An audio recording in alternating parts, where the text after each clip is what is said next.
Holy cow, y'all. I hate internet. I hate technology. Friends, I am back. It is your friend in flowers, Lisa Mason Ziegler, and while people are finding their way back to me, so sorry.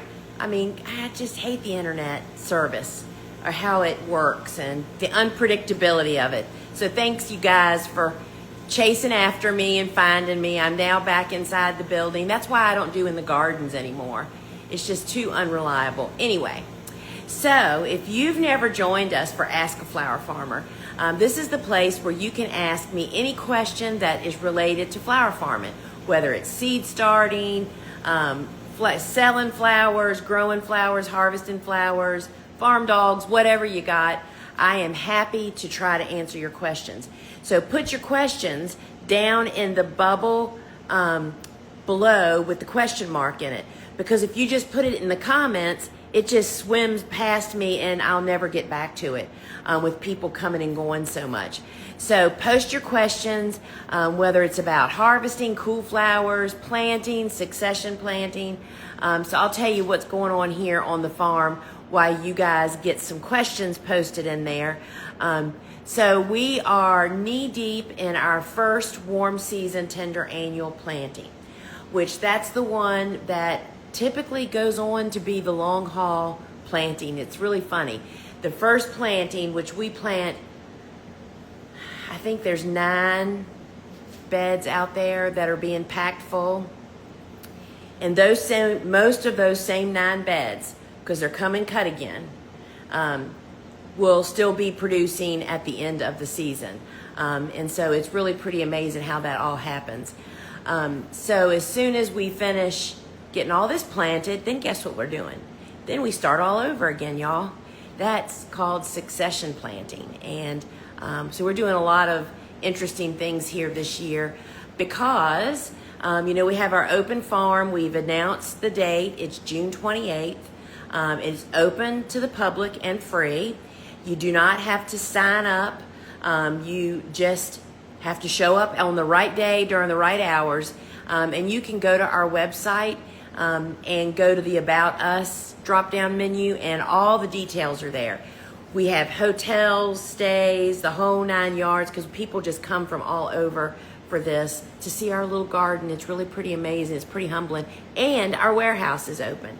So if you have a question, you need to post it down below in the bubble with the question mark in it. Because if you post it in the comments, it gets zipped away and I'll never see it again.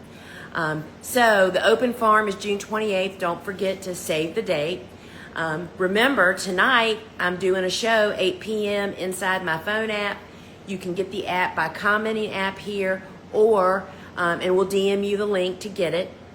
Or you can just simply go to your phone's app store and search Gardener's Workshop and then download the shop app. It's free. And when you're in the app, it's just a lot more fun. You can chat with the other viewers, and tonight's going to be fun. On Wednesday nights, I've been doing them for a few weeks now, and we really focus on seed starting, and we do a little Q&A at the end, so that's a lot of fun. And of course, on Friday, join us for the Friday at Noon show, where we have giveaways and all kinds of fun stuff.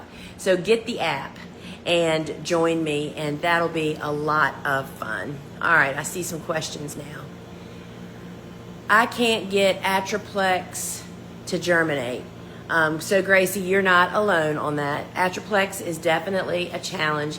Atroplex is actually in the spinach family. So we have started following spinach seed sowing instructions, which is to prime the seed. And we do that by, let's see if I have the memory. It's you soak the seeds for like a day or so. Then you take them out, put them in a paper towel, stick them in a Ziploc bag, but don't seal it, and just put them in the fridge for about a week. And that just really changes. And they're a cool season, so it's kind of late to be planting those now unless you live in, like zone 3 or 4 maybe, and you don't have hot, humid summers, or if you're in the northern part of the country with no heat in the summertime. But that would be my tip to you. And we have had our best luck direct sowing it in the fall under those conditions, but also know after you've struggled to get it to germinate, the deer will eat it. Don't let that happen. What are your best come and cut again varieties? There's not enough time in this 30 minutes to list that. I will tell you though, my book, the Cut Flower Handbook, there's 66 flowers featured in there. 25 of them are warm, the 41 are cool, which it's too late for most people to be planting cool season. Now is the time for warm. I list all of my favorite varieties as well as germination tips. You can comment book here, I think, and we will DM you a link directly to the book, but you can also find it over at thegardenersworkshop.com, and that's the place to start. But now I grow, the only perennial that I really grow is peonies. Everything else we grow is considered either a cool or a warm season annual. So I definitely have my favorite varieties, and they're all listed in the book.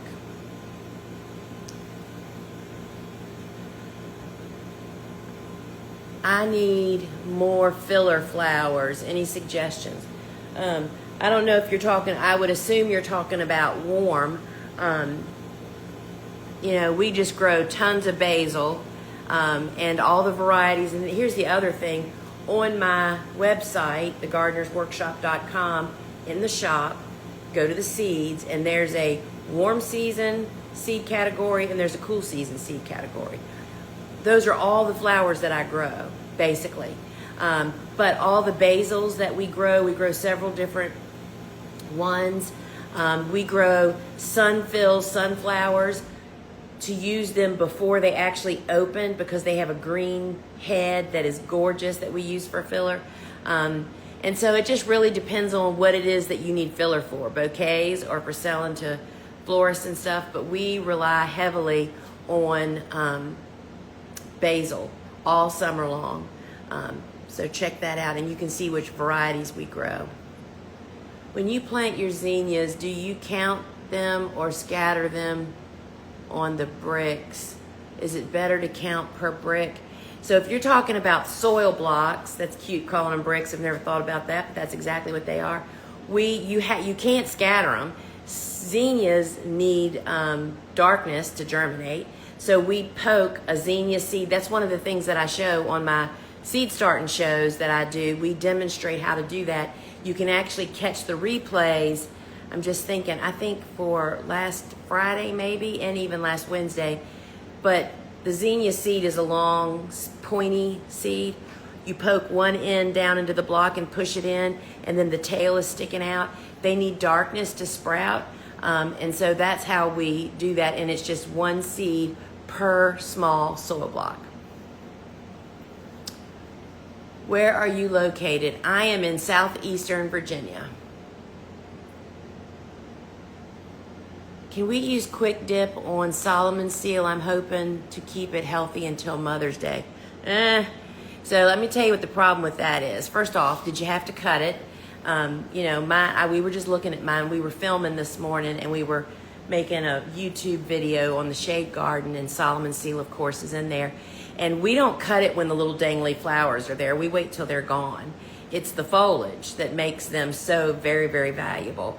And the problem with cutting anything now, and Mother's Day is not until May 10th or something? That's 3 weeks. It'll look terrible. It won't have green leaves. It'll turn yellow, slimy perhaps, because it needs flower food. But if you give it flower food, that's going to push it. So my recommendation is I would use that stuff now. And if you can push the limits sometimes and hold something for a week that is really refrigerator friendly.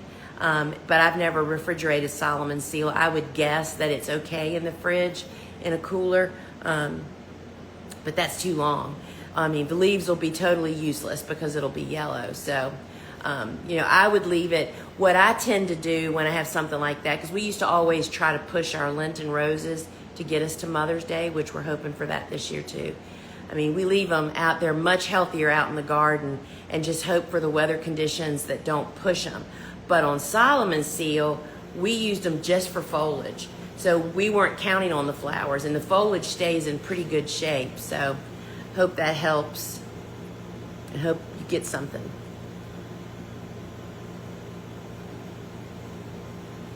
What's the preferred tool to use when planting deep under Bio 360? I have a few leggy sunnies. So here's the tool that Bobo uses. I thought it was right here. I'm looking for it.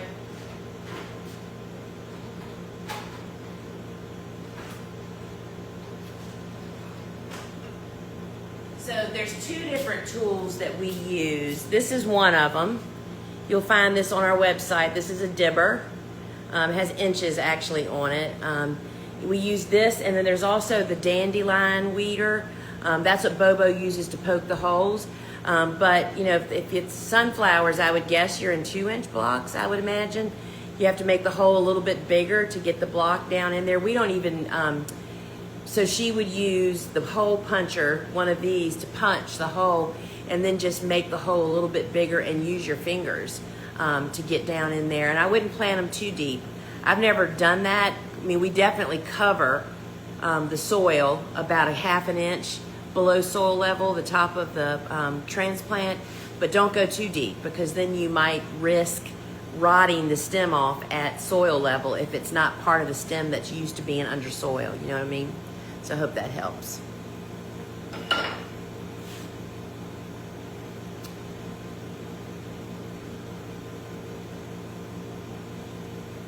What do you think is the best flower to plant for a micro small flower farm in the Mid-Atlantic? Well, I'm in the Mid-Atlantic. I'm basically, I'm pretty much a micro farm. I mean, we grow on less than 1/8 of an acre now, maybe a 1/4 acre. And so again, all the flowers that are in my book, high producing annuals, when you don't have much space for flower farming, I mean, that's, first off, it's a gift. Because everybody that has lots of space overplants, they never get it all cut, they never sell it all because they're so overwhelmed, and you can get so much more out of a small space when you actually treat it like a cutting garden, meaning you're cutting it clean every single harvest. Stand by, y'all. The door blew open.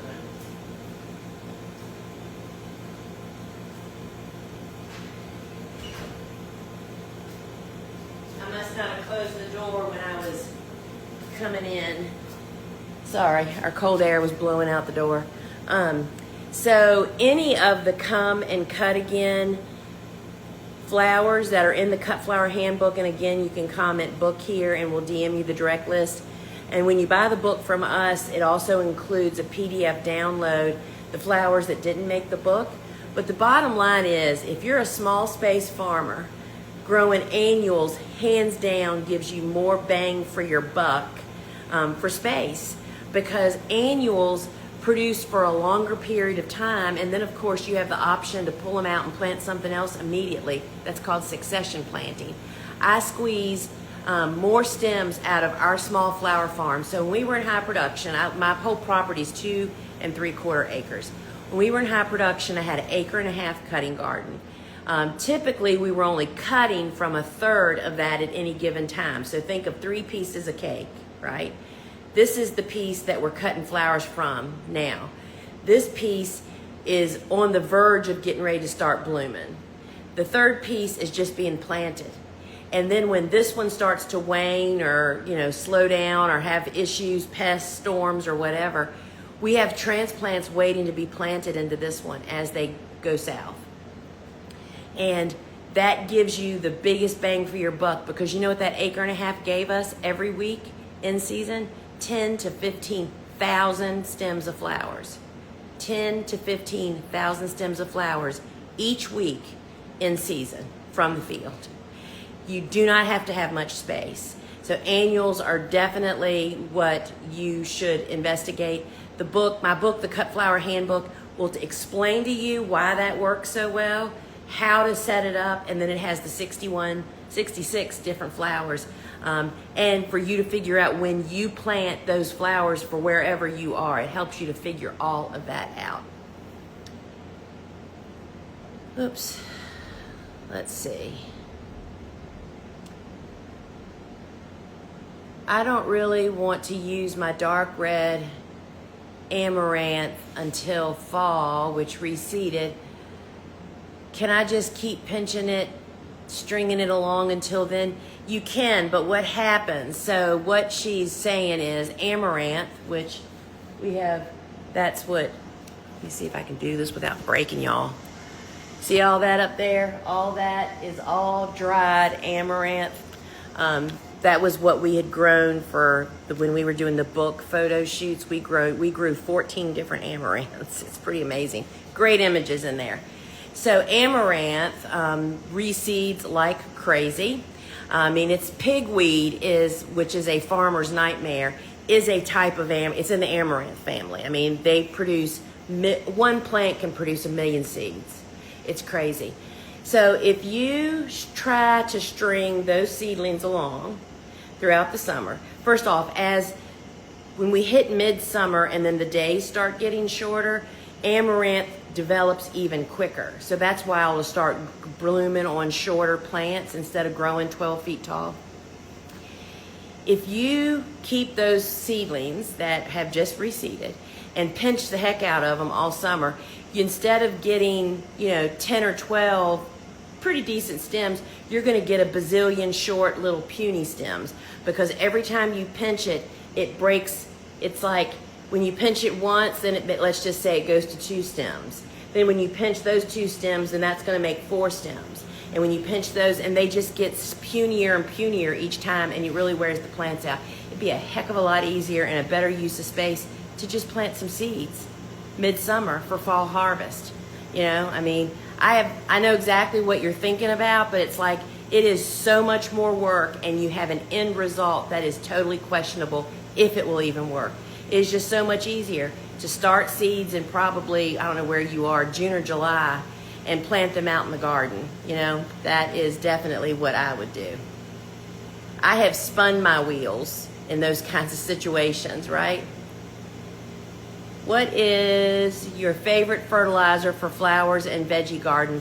So we sell the same fertilizer that we use, and it's a organic certified dry mix that is based on chicken litter that's been processed, and we love it because it feeds the soil that then turns around and takes care of your plants, right? And you can find it in the app in 4-pound bags, but over on our big website, it's available in 10-pound bags. Is it 10 pounds? Maybe it's 4 and 10 pounds, I think, but a bigger bag. And that's what we use. That's what we apply at every bed prep. So today, the team is planting all of our warm season tender annuals, our first round. Those beds were made on Saturday, but so that was Saturday. The first of last week, we applied the fertilizer, tilled it in, and then the beds were all made. And then where Andrew's planting our sweet corn transplants, that also has had that same fertilizer added in, because what happens is it's not like synthetic fertilizers where it gives it a big charge of nitrogen and potentially can harm your plants if you don't apply it correctly. But our fertilizer feeds and makes our soil healthier and happier with the microbes that are in the soil, because those are ultimately the ones that actually take care of your plants. And so that's why we use it and we love it. And, it's available at thegardenersworkshop.com. All right, so I don't see any more questions. So friends, remember that save the date for June 28th. Join me tonight, 8 p.m. Eastern time, inside my phone app. It's a lot of fun. You can watch replays in there, and you can shop anytime too.